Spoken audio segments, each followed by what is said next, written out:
Assalamualaikum, halo guys. Setelah sukses dengan Essential 75, terus dilanjut ke Essential 75W untuk ngabulin permintaan kalian, Pressplay bikin lagi varian baru Essential 75 series, yaitu Essential 75 HE. Bukan sekedar jadi keyboard rapid trigger pertama Pressplay, tapi melalui keyboard ini, Pressplay bisa ngasih kita titik temu antara performa yang stabil, typing feel yang enak, dan juga suara yang satisfying. Gimana? Menarik banget kan? Ya udah, nggak perlu banyak bacot patriot lagi, kita langsung aja ke videonya.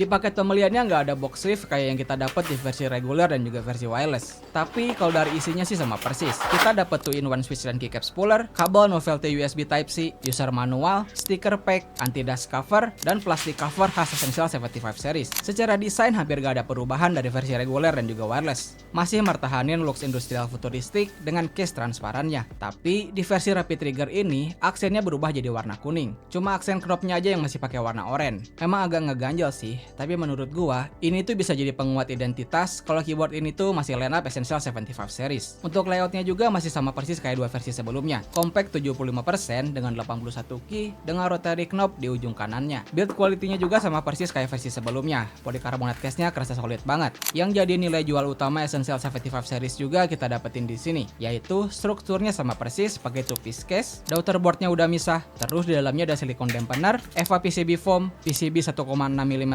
non-flex cut dengan short facing RGB dan juga poron platform. Dan di versi Rapid Trigger ini, plate-nya metal, bukan FR4 kayak di versi yang lain. Mounting sistemnya juga tetap pakai top mount dengan 8-piece silicone gasket shocks kayak keyboard-keyboard custom di harga 2 jutaan ke atas. Hal ini bikin keyboard ini punya performa yang stabil tapi tetap dengan typing feel yang enak, yang nanti bakalan gua bahas lebih lanjut. Stabilizernya pakai plate mount yang tuningannya udah sama persis kayak versi lainnya. Perfect banget, gak ada ticking dan udah minim wobble. Nih, kalian dengerin sendiri deh.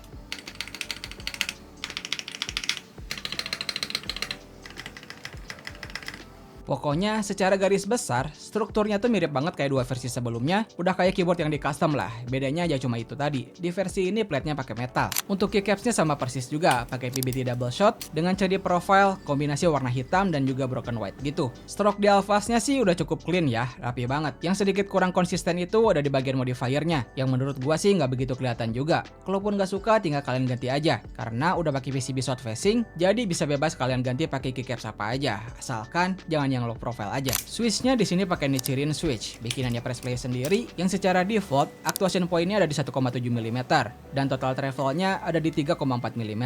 Switch-nya udah cukup smooth ya, gak kelihatan ada loop, tapi di tangan gua masih kerasa ada licin-licinnya. Jadi kayaknya sih udah di loop dari pabrik, cuma tipis-tipis aja. Untuk stemnya masih ada sedikit wobble, tapi karena pakai model box, pas keycaps-nya kepasang sih wobble-nya udah minim, gak begitu kerasa. Kalaupun gak cocok sama switch-nya, tinggal ganti aja switch-nya, karena keyboard ini udah kompatibel sama switch dari brand lain.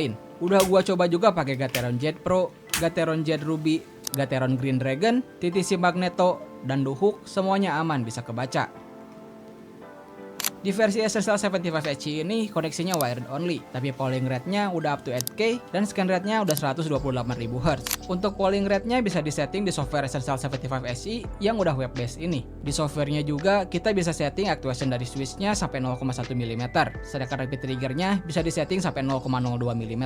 Di sini juga udah ada beberapa template switch lain, jadi kalau kalian ganti switch, tinggal cari aja switch yang total travel-nya mirip kayak switch yang bakalan kalian pakai. Keyboard ini juga udah ada fitur SOCD tanpa perlu update firmware. Untuk fitur magnetic switch yang lain juga udah aman. Ada DKS, momentary key, dan juga toggle switch. Untuk fitur-fitur basic juga udah termasuk lengkap. Bisa remapping, bikin makro, atur RGB, dan juga yang lain-lain. Software dari keyboard Rapid Trigger budget kayak gini tuh biasanya ada aja gitu masalahnya. Tapi sejauh ini, di gua lancar-lancar aja sih. Baik itu remapping, RGB, settingan actuation, Rapid Trigger, dan juga SOCD, semuanya aman. Ini ada klip dimana gua coba beberapa skenario yang suka bikin software keyboard Rapid Trigger itu error.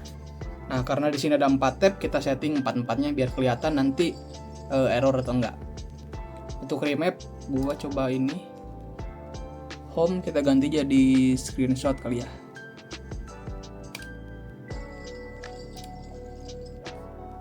Ini udah ke apply.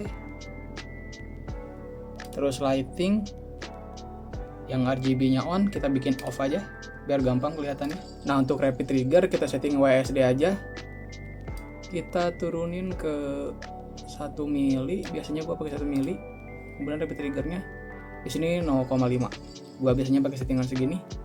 Terus sama SOCD juga kali ya. Nih kalau SOCD gua udah setting. Nah, hal pertama yang suka bikin error itu kalau kabelnya dicabut atau PC kita di shutdown. Settingannya suka hilang. Sekarang kita coba ya. Kita cabut, softwarenya keluar. Terus kita colokin lagi. Udah connect. Kita konekin ulang. Bentar. Jangan konekin ulang dulu. Kita coba tadi key-nya berfungsi nggak? Ini tadi home kan gua ganti ke screenshot ya. Kita coba. Ya, masuk screenshotnya. Berarti masih berfungsi ya. Dengan keadaan softwarenya belum dibuka. Oh ya, RGB-nya juga mati. Berarti masih ke save ya settingannya. Tanpa softwarenya kebuka lagi. Sekarang kita buka softwarenya. Nih, kita buka, konekin. Nah, kita lihat di sini. Nih, ini settingan remap masih kesimpan. Settingan lighting masih kesimpan ya, power off. Settingan actuation masih kesimpan. Kemudian SOCD masih kesimpan juga. Terus hal kedua yang suka bikin error itu ketika softwarenya di close atau browsernya di close, biasanya save-nya hilang. Kita coba kita coba close dulu, leave, kemudian kita coba masuk ke menu ini ya biar beda. Kemudian kita tekan lagi tombol ini home yang udah jadi screenshot.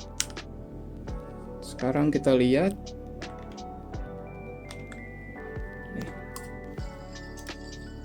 ini masih berfungsi ya untuk remap.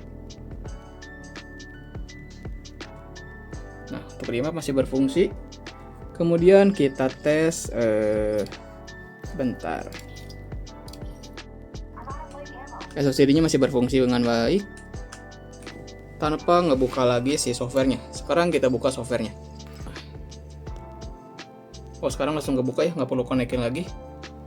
Settingan print screen masih ada. Settingan lighting masih ada. Ini power off. Actuation-nya juga masih aman. Dan SOCD-nya juga masih aman.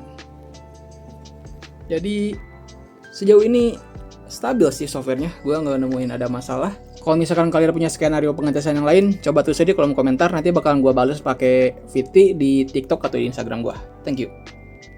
Sekarang kita bahas hal paling menarik dari keyboard ini, yaitu mounting sistemnya. Sekitar 95% keyboard magnetic yang pernah gua coba, mounting sistemnya itu pakai tray mount, jadi typing feel-nya stiff dan nggak bosenin banget. Gua juga udah pernah nyobain yang gasket, memang empuk sih, tapi bikin actuation point dan juga reset pointnya nggak stabil. Bayangin nih, kita udah setting actuation pointnya misalnya 1 mm, dan jari kita juga udah ngukur nih, 1 mm tuh kira-kira segini. Tapi karena siusnya naik turun ikut sama plate-nya, posisi actuationnya juga jadi naik turun, yang bikin jari kita jadi nyari-nyari nih, actuation point-nya itu sebenarnya ada di mana. Terus yang gua rasain sih, si inputnya jadi nggak konsisten dan nggak stabil. Sedangkan di Essential 75 SI yang pakai kombinasi top mount dan juga plate metal, bikin keempukannya itu secukupnya aja. Jadi reboundnya juga kerasa lebih cepat, dan yang gua rasain sih feel ini tuh uniform ya di semua sisi keyboardnya. Jadi menurut gua kombinasi top mount dan plate metal ini merupakan titik temu antara performa stroke yang stabil dan juga typing feel yang enak. Seenggaknya nggak sekeras tray mount yang biasanya dipakai di keyboard-keyboard rapid trigger di harga yang sama. Kombinasi ini juga bikin keyboard ini punya suara yang udah selayaknya keyboard custom. Bahkan adminnya Pressplay sendiri aja bilang kalau suaranya itu lebih bagus dari versi reguler dan juga versi wireless. Coba deh kalian dengerin sendiri suaranya.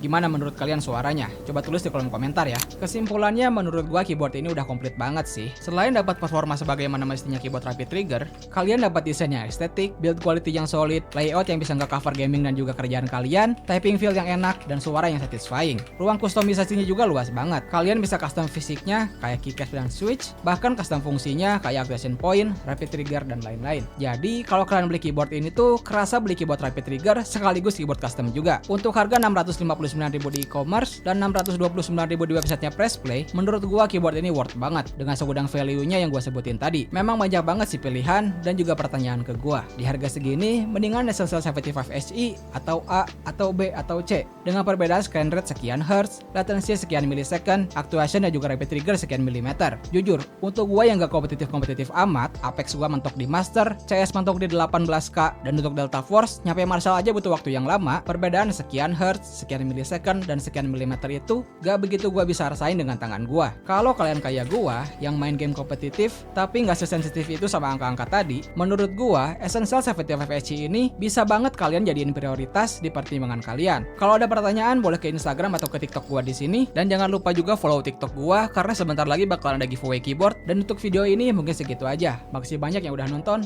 Ariga, thanks, gozaimasu. Wassalamualaikum.